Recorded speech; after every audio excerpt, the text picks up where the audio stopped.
We're joined by entertainer and panto extraordinaire, Christopher Biggins, who's been Buttons how many times, probably? I've done Buttons because the reason I do Buttons is usually I play the dame, but you'll all understand that in Cinderella I can't play an ugly sister because I'm far too pretty. Far too gorgeous. So I play Buttons, and I love doing that, I must say. It's a great role. So do you... Michael, hello. Hello. Hello. Michael also has been in panto. He's played a Care Bear in panto. Yeah, I know. And a speaking character. And a speaking character. Like, listen, so this accusation that, look, it's just getting a bit too risque and it's becoming almost more for the adults than it is for the kids. Well, I think the thing is, we've moved on because now children know a lot more than they used to know. And you've got to remember that on television there are now a choice of, what, 400 or 500 channels. They can catch up things. I think they know a lot more.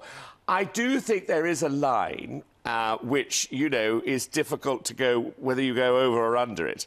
I personally don't do a lot of smutty jokes when I do pantomime.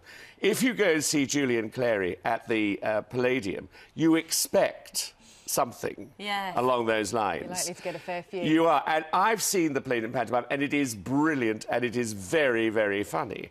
And then there's a lot. Paul Zerden plays Buttons, so there's a lot for the children. Yeah, you know, and hitting with the frying pan and all of that. Absolutely, there's a whole wonderful mixture.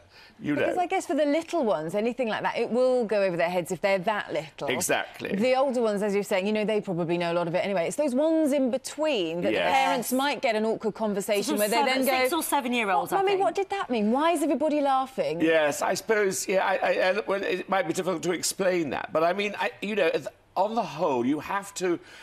encompass such a huge audience. Yeah. You know, I've played to babies nestling on their mother's breasts.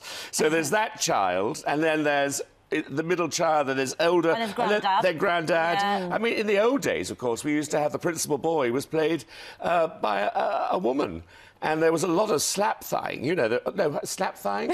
Thigh-slapping, it's been early. Slap-thiging. So they would, you know, they'd be all of that 12 o'clock and still no sign of Dick, you know, all that would go on.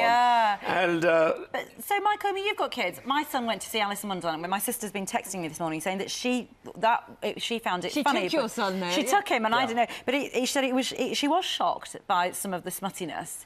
And she was worried that some of the older children might get it, but she could get, you know, that it's to engage, as you've said, everybody. You've got little ones, haven't you? Yes, and you've been in pantos and things. So what's your stance on it? Well, actually, Christopher and I were together in the Entertainment Today panto back in GMTV time, where we dressed up as a dame. I think it's about thinking about who's in it, just like you said, Christopher. You know, if you go to a panto and it stars, for example, Mr. Tumble from CBeebies, you know you're going to get a nice, safe panto for your children. If it's going to star a more risque comedian, then you know it's going to have a lot more sort of dirty lines, should we say. So I think it's about being careful about what you choose as well. I mean, we didn't really go to panto, but I am a big fan of going with the kids because it's just one of those... and everyone's so happy and it's so exciting. And also, it's spectacular. I mean, you go along... The dance numbers are amazing, Absolutely. I mean, certainly with the Palladium pantomime, they spent millions and millions on it. And when you go there, you're absolutely astounded by how... But even the smaller ones around the country are really good. Absolutely. They're brilliant.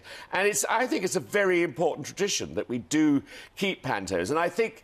The smuttiness has to be looked at, but I think it has to be there for the older people in the audience. Also, I think, I was going to say, it's not just about those lines as well. I think what makes a really good panto are those really cleverly crafted routines. Yes. Which they have. And some of them are classic routines, and sometimes they reinvent them and come up with new ones. But it's those little routines between the actors and the cast and the music and all of that. And maybe the star of the day, who might be from Strictly, for example, so they tie a bit of that in. And they're the fun bits of it. And so they're almost those dirty lines are the throwaway things, aren't they? They're very quick bits of humour. But I think you're right, they need to be looked at and monitored. Is there a very British thing about the panto? Very. Oh, extremely.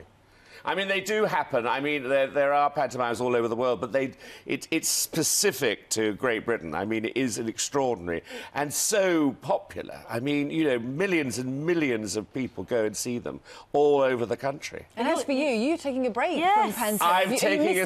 No, I am not missing it. I decided to take a sabbatical. You know, twice a day, 12 shows a week, 13 costume changes per show. I'm loving it. I keep ringing the Crankies and Leslie Joseph Brandreth and Maureen Lipman, who are really involved in pantomime, and hearing they have to get up early, go to the theatre. Listen, I love pantomime. Pantomime has been so much a part of my life, and I've really, really loved it. But it is nice having a rest. Oh, good. I'm just glad that you could come in to see us as a consequence in that case. Yes. So, you're dressed in a lovely, cuddly jumper there. Yes. Quite like that. And, Michael, you're not, but you have been dressed as a sort of bear, a Care Bear type. Yeah, but do you know what? We've run out of time, and I don't think we need to... Oh, yeah. No, the thing about this is... I know it's difficult. I'm the one on the left. Oh, I'm the one on the left. I know I recognised you, that could be anyone in that costume, but I swear it's me. You, that's me as Wish Bear. Oh, no, but I think you've really captured the essence that is being so a Care Wish Bear is one of Yeah. the trickier bears to capture as Was well. it sort of method acting you I had like to your do? bear, I must say. Not the first time someone said that. And on that one,